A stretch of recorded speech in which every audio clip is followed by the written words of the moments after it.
Welcome to my daily devotional for Tuesday, the 28th of December. Our reading is from Matthew chapter 1 and verse 25. And he had no sexual relationship with her until she gave birth to a son, and he gave him the name Jesus.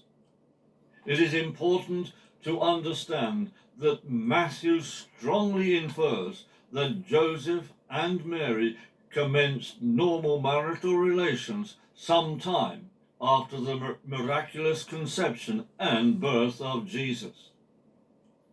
However, there are some sections of the church who firmly believe that Mary remained a virgin throughout her whole life.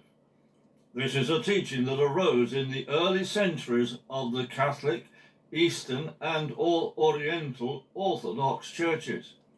It is also a teaching of some of the Anglo-Catholic and Lutheran churches. However, this teaching cannot be established by the Word of God. Presumably, it is a teaching that arose to either establish or maintain the high status that those sections of the church give to Mary. We must ask the question, is this status to be found within the Bible? And what we discover from the Bible is that Matthew states Joseph and Mary refrained from normal marital activity of a married couple until after the birth of Jesus, as we see from verse 25.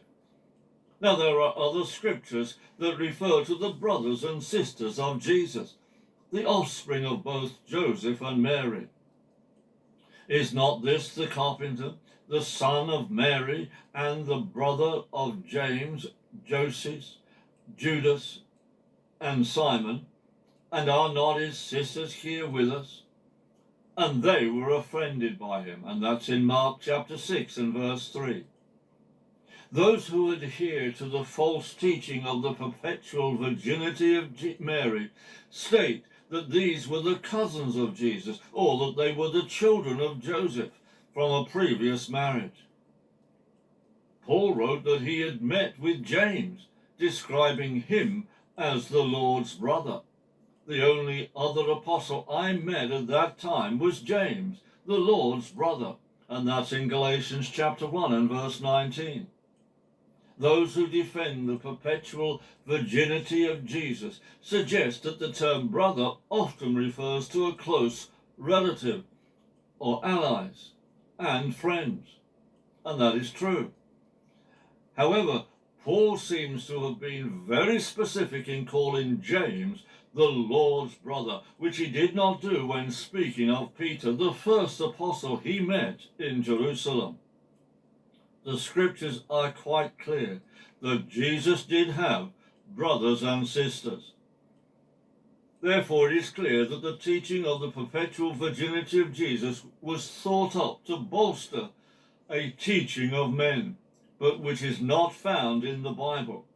As we have seen, the opposite is found in the scriptures.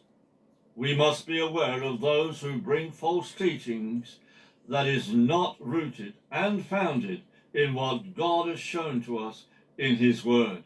Have a great day.